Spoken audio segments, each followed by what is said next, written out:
Salut, c'est Ben de Retour d'Expérience et aujourd'hui je vais répondre à vos questions et on va visiter ensemble le salon de la photo. C'est parti!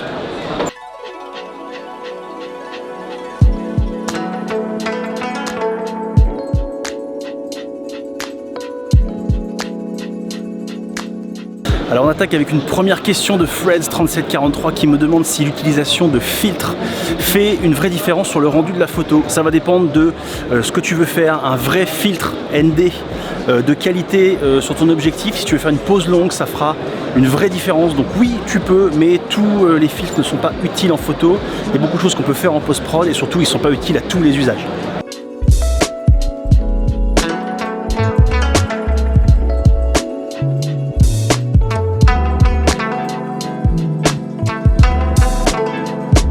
Deuxième question qu'on m'a posée, et j'ai eu beaucoup de questions de Bruno, mais que je trouve intéressantes. Savoir si je peux faire un test ISO entre le GH5 et le G9 Mark II. Et ben j'adorerais pouvoir faire ça. Maintenant, il faudrait que j'arrive à emprunter les deux boîtiers, ce ne sera pas si simple. Je te promets rien. Si je peux, ça peut être intéressant parce que c'est une question que je me suis posée, la capacité de monter en ISO en micro 4 tiers sur la dernière génération. Moi j'ai senti qu'il y avait une amélioration, mais je ne peux pas te l'affirmer à 100%. On me demande mon avis sur les caméras 360. Je pense que les cams 360 c'est très bien. Je me suis demandé s'il ne fallait pas que j'en mette une moi au-dessus de mon boîtier et filmer des mariages et vous faire des retours. J'ai l'impression quand même qu'au niveau qualité on n'y est pas encore, mais je trouve que le produit s'aboutit de plus en plus. Et si c'est pas encore maintenant, dans les prochaines années, on va commencer à toucher du doigt des trucs ultra quali.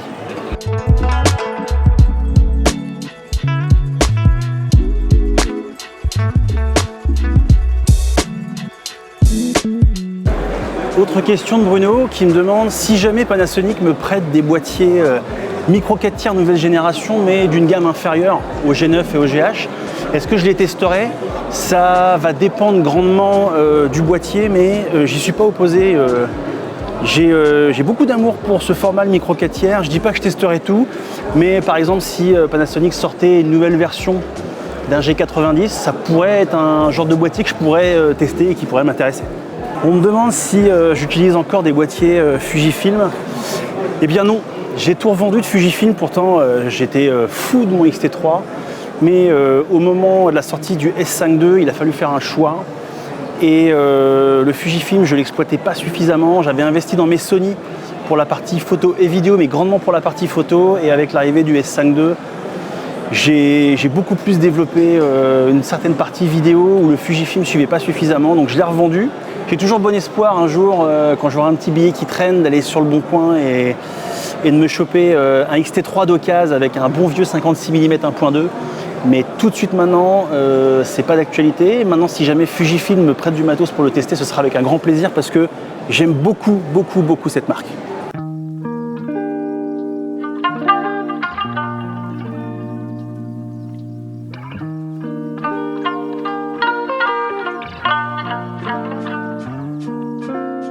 Alors j'ai Salah qui me demande si, comme dans la précédente FAQ, je l'avais expliqué, si je suis toujours éducateur.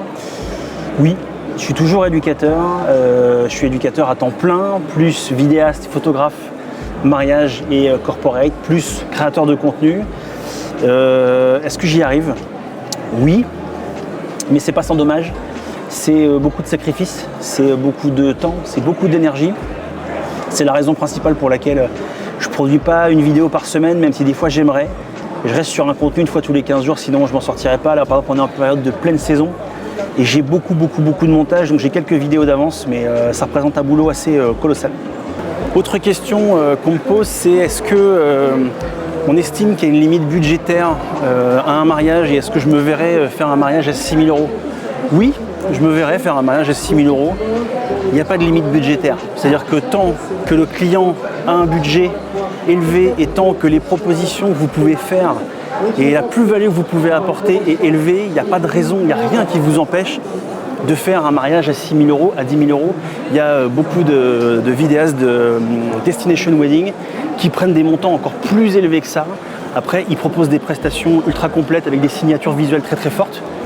Mais oui, c'est possible. Les limites de budget, ça n'existe pas vraiment. Alors on me demande si j'ai pas fait le tour du mariage, ça fait déjà plusieurs années que j'en fais. Ça va être ma 6e ou 7e année de mariage. Et non, j'ai pas fait le tour. Il y a toujours plus à exploiter, des lieux toujours plus beaux, des nouvelles pratiques, des nouvelles offres, du nouveau matériel, des nouvelles idées.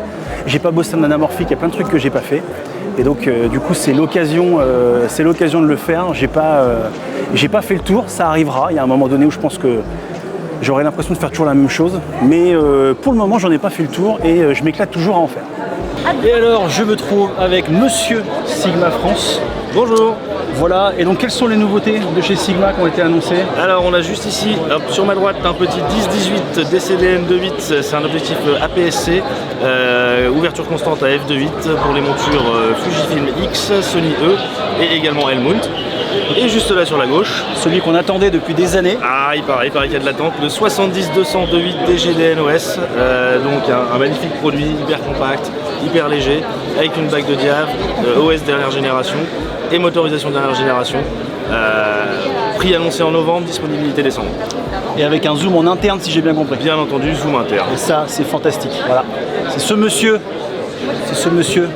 qui nous commercialise cette petite chose là. Merci, bonne soirée.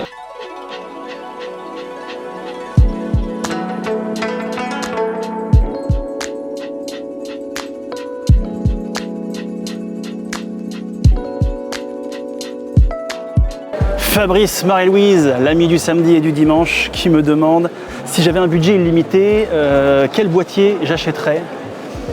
Et je pense que j'achèterais un Panasonic S5 II avec un autofocus plus performant. Donc je dirais un Panasonic S5 III qui n'existe pas.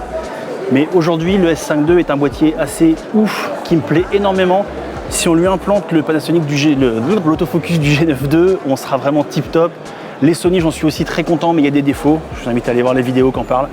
Mais au global, moi, je suis très content du matos que j'ai et j'ai pas besoin de mettre 8 000, 10 000 euros dans un boîtier. Aujourd'hui, par rapport à l'usage que j'en ai et aux performances que j'ai besoin, c'est tout ce que j'ai est amplement suffisant. J'ai un certain Damien Bernal qui me dit « Hello Benjamin, bravo pour tes 5K, merci Damien. T'as déjà fait pas mal de choses pour atteindre les 5K. T'aimerais faire quoi de plus d'ici les 10K ?» Des projets, j'en ai plein.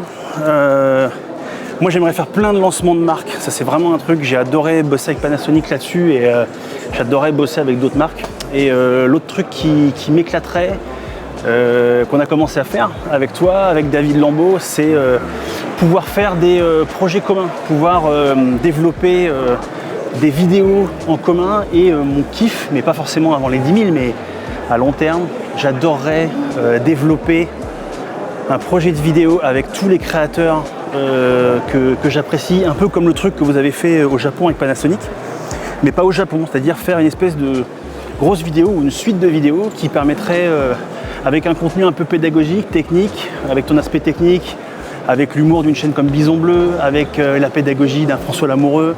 Voilà, j'adorerais faire un gros mélange en fait, de partage de connaissances et de partage de personnalités. Et voilà, ça ce serait mon kiff.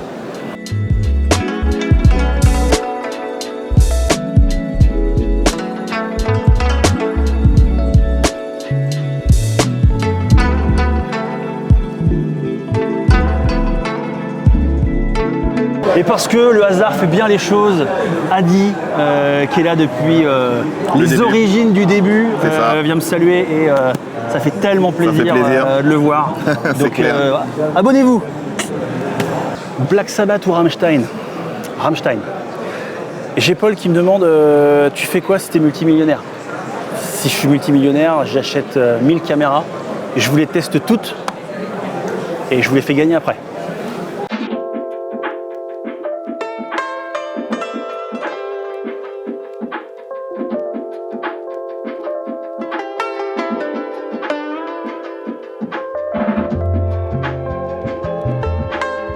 On me demande quel boîtier de chaque taille de capteur je recommande ou je conseille. Alors, j'ai pas tout testé, hein. C'est un peu dur de conseiller.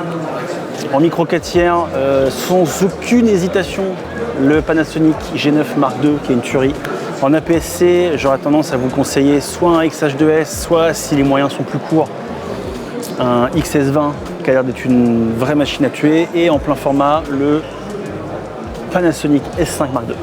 On me pose l'éternelle question. Quelle est la différence entre un canard? Et la réponse à cette question est toujours la même. Ces deux pattes font la même taille, surtout la gauche. Suite à mon périple réunionnais, quelle a été la partie visuellement la plus intéressante? Et la réponse c'est Cap Méchant. C'est des falaises noires à cause de la roche volcanique. Et l'eau, la mer se crache dessus. Et quand on arrive là-bas, juste avec ses yeux, on a l'impression d'être dans un film. Franchement, il manque que les bandes noires et on y est. Si un jour vous allez à La Réunion, allez à Cap Méchant, c'est incroyable.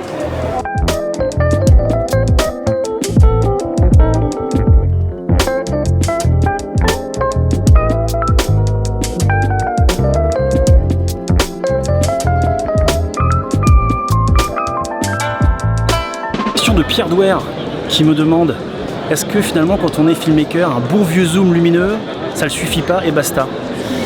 Bah si tu veux en fait, ça dépend. Si toi t'es bien avec, si t'es à l'aise et si tu te sens productif, bah fonce mec, t'as pas besoin d'avoir la Sainte Trinité ou d'avoir un 24 à 35, un 50 à 85. Juste si tu t'éclates, c'est bon. Bon alors au salon de la photo, vous avez de la conférence avec des gens très bons et des gens très bons. Et alors c'est le Benjamin du montage qui reprend la main. J'ai pas pris le temps de vous faire un petit débrief du salon de la photo, donc je vais le faire rapidement ici. C'était une expérience incroyable pour moi, c'est la première fois que je faisais un salon de la photo. C'est un lieu immense avec quasiment toutes les marques représentées. Je dis quasiment parce qu'il y a des marques d'optique que j'aurais aimé voir. J'aurais beaucoup aimé voir Sirui par exemple, que j'apprécie beaucoup. Mais j'ai pu voir beaucoup de marques, beaucoup de représentants de marques. J'ai pu aussi discuter et échanger avec certaines marques avec lesquelles je pense, j'espère, pouvoir faire des partenariats prochainement et vous présenter du matériel que je pense être de qualité. Et puis j'ai pu voir des conférences hyper intéressantes, notamment de photographes et de créateurs. Et puis j'ai rencontré plein de créateurs. J'ai pu pas mal parler avec Adelin. J'ai pu discuter, faire un câlin à Emmanuel Pampuri, que j'aime beaucoup. Et puis j'ai longuement échangé avec Benjamin tantôt. C'était hyper intéressant avec David, bref. Tous les créateurs que vous suivez déjà, j'imagine, c'était hyper cool d'avoir des échanges avec eux. Et puis surtout, la plus grande surprise que j'ai eue, c'était de vous rencontrer vous et de voir que j'étais reconnu par plein de gens. Je ne m'attendais pas, moi je suis rien du tout sur YouTube. Et vous avez été nombreux à venir me voir et à me remercier pour le travail que je fais, et à discuter, à me soumettre des questionnements que vous avez et tout. Et waouh, c'était une expérience incroyable. Rien que pour pouvoir mettre des visages sur des pseudos, c'est fou cette expérience. Et même si vous n'êtes pas créateur de contenu, le salon de la photo à lui tout seul, le fait de pouvoir prendre en main le matériel, le fait de pouvoir, si vous laissez une empreinte de carte bleue, alors Nikon le fait, je ne sais pas s'ils le font tous, vous pouvez sortir avec un peu de matériel à l'extérieur pour le tester, vous pouvez prendre en main, vous pouvez parler avec des créateurs, mais vous pouvez aussi parler avec des représentants des marques qui peuvent vous donner plein d'infos sur le matériel qui vous intéresse. Enfin, il y a moyen d'acheter plein de choses, moi j'ai rien acheté. Je me suis retenu, mais vraiment c'est exceptionnel. Et puis on découvre et plein de pratiques et plein de produits et de marques qu'on n'a pas forcément l'occasion de prendre en main, parce que vous allez sûrement voir plein de vidéos sur les Laowa nanomorphes pour ceux qui font de la vidéo anamorphique, mais les voir en vrai et voir la taille que ça fait en vrai, c'est extrêmement impressionnant. Et du coup, moi je vous dis souvent, prenez le matériel en main, testez-le, louez-le, etc. Et là c'est une bonne manière de faire des tout petits tests, mais de prendre du matériel en main, de se rendre compte du volume, du poids, du fonctionnement et de poser des questions à des gens qui sauront vous répondre. Donc j'ai adoré ce salon de la photo, j'y ai été une journée entière, du début à la fin, c'était fantastique. J'y serai l'année prochaine, c'est certain, parce que vraiment c'est une expérience qui m'a plu. J'ai pas pu croiser Damien Bernal parce qu'on n'était pas sur les mêmes jours, c'est mon seul regret, mais j'ai pu parler notamment avec des gens de chez Panasonic et avec des gens de chez Sigma, et c'était un truc que je voulais faire. Donc voilà, voilà pour mon retour. Je vous renvoie avec le mois du salon de la photo, et j'espère vous y voir l'année prochaine, parce que vraiment c'est un lieu incroyable. Quand on aime la photo et qu'on aime la vidéo, c'est le paradis. Et enfin, dernière question, comment choisis-tu les figurants pour tes mini-fictions? J'ai la chance d'avoir une femme qui me supporte, malgré tout ce que je fais, qui doit sans doute être relativement insupportable. Et généralement, elle accepte de se prêter au jeu de mes nombreuses bêtises. Et je le remercie. Et voilà qui est fini, petit salon de la photo, format accompagné, mais on fait avec. Je vous dis à bientôt pour une prochaine vidéo, et en attendant, prenez soin de vous. Salut!